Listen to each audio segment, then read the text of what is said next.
Thiruvananthapuram Attukal കല്ലടിമുഖത്ത് വൃദ്ധസദനത്തിൽ gas പൊട്ടിത്തെറിച്ച് 2 പേർക്ക് പരിക്കേറ്റു. നഗരസഭയുടെ സായാഹ്നം ഓൾഡേജ് ഹോമിലായിരുന്നു പൊട്ടിത്തെറി. ഗ്യാസ് സിലിണ്ടർ മാറ്റുന്നതിനിടയിൽ തീ പടർന്നു പിടിക്കുകയായിരുന്നു. പോലീസും ഫയർഫോഴ്സും എത്തി തീ അണച്ചു.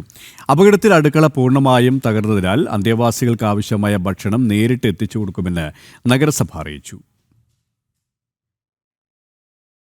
ഇന്ന് രാവിലെ 10 മണിയോടെയായിരുന്നു അപകടം.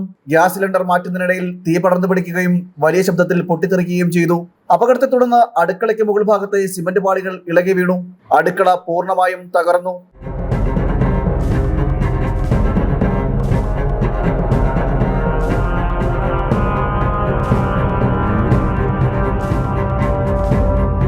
അപകടത്തിൽ 2 ജീവനക്കാർക്ക് പരിക്കേറ്റു. ഒരാളെ തൊട്ടടുത്തുള്ള സ്വകാര്യ ആശുപത്രിയിൽ പ്രവേശിപ്പിച്ചു.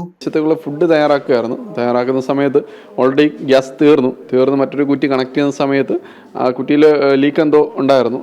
അപ്പോൾ കണക്ട് ചെയ്യുന്ന സമയത്ത് ഇങ്ങനെ ഓൾറെഡി ഗ്യാസ് പുറത്തോട്ട് സ്പ്രെഡ് ചെയ്തു. കുക്ക് അകത്തുണ്ടായിരുന്നു. കുക്ക് ഒരു ഗ്യാസ് സ്റ്റോപ്പ് ചെയ്യാൻ വേണ്ടി ശ്രമിച്ചു, പക്ഷേ നടന്നില്ല. അപ്പോൾ പുള്ളി വിളിച്ചിട്ടാണ് ഞാൻ പുറത്തുനിന്ന് വന്നപ്പോഴേക്കും പെട്ടെന്ന് കത്തിപ്പിടിക്കുകയാണ് ചെയ്തത്. സംഭവം നടന്ന ഉടൻ തന്നെ രക്ഷാപ്രവർത്തനം നടത്തിയതിനാൽ വലിയ അപകടം ഒഴിവായെന്ന് ആറ്റുകാൽ വാർഡ് കൗൺസിലർ അറിയിച്ചു. നമ്മുടെ കുറച്ച് നഗരസഭയുടെ പണിക്കാർ തൊട്ടപ്പുറത്ത് പറമ്പ് വൃത്തിയാക്കാനായിട്ട് നിൽക്കുകയായിരുന്നു. അപ്പോൾ ഇവിടുത്തെ ശബ്ദം കേട്ട് അവരെത്തുകയും വലിയൊരു അപകടം ഒഴിവായി കിട്ടി. പിന്നെ ഇവിടുത്തെ സ്റ്റാഫുകളും അവരും കൂടെ ചേർന്നാണ് നമുക്കിവിടെ 17 അച്ഛന്മാരും 24 അമ്മമാരും ഉണ്ട്. 41 പേര് അവരെ താഴെ ഇറക്കുകയും ചെയ്തു. ഒപ്പം മറ്റു വാർഡുകളിലെ BJP കൗൺസിലർമാരും സ്ഥലത്തെത്തി രക്ഷാപ്രവർത്തനത്തിന് നേതൃത്വം നൽകി. ഇന്ന് രാവിലെ 10 മണിക്ക് കഴിഞ്ഞ സമയത്താണ് ഇവിടെ ഇങ്ങനൊരു അപകടം ഉണ്ടായത്. അത് ഗ്യാസ് സിലിണ്ടർ മാറ്റുന്നതുമായി ബന്ധപ്പെട്ട ഒരു സാങ്കേതികമായിട്ടുള്ള ഒരു പിഴവ് കൊണ്ട് സംഭവിച്ചതാണ്. മറ്റ് ഇവിടുത്തെ അന്തേവാസികളായിട്ടുള്ള ആർക്കും തന്നെ യാതൊരു തരത്തിലുള്ള പരിക്കുമില്ല. ബഹുമാനപ്പെട്ട മേയർ അഡ്വക്കേറ്റ് VV രാജേഷ് സംഭവം അറിഞ്ഞ ഉടനെ തന്നെ ഒരു സീനിയർ കൗൺസിലർ എന്ന നിലയ്ക്ക് ഇവിടെ അത്യാവശ്യം വേണ്ട കാര്യങ്ങൾ ചെയ്യുന്നതിന് വേണ്ടി ചുമതലപ്പെടുത്തുകയും വാർഡ് കൗൺസിലർ ശ്രുതിയും അതോടൊപ്പം തന്നെ മുൻ വാർഡിലെ കൗൺസിലർ ഇപ്പോൾ നെടുങ്കാട് വാർഡിലെ പ്രിയങ്കരിയായിട്ടുള്ള കൗൺസിലർ ഒക്കെ ഇതിന് കൂടെ നിന്നുകൊണ്ട് പക്ഷേ സിമി ജ്യോതിഷ് ഉണ്ടായിരുന്നു. മറ്റ് സഹ കൗൺസിലർമാരെല്ലാവരും ഉണ്ടായിരുന്നു.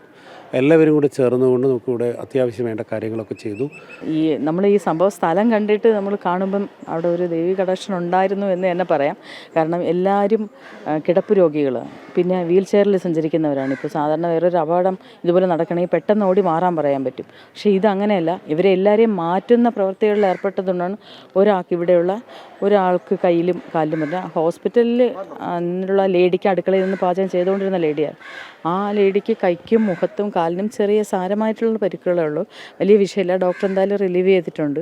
എന്തായാലും ഇവിടെയുള്ള 2 ജീവനക്കാർക്ക് മാത്രമാണ് ചെറിയ പരിക്കുള്ളത്.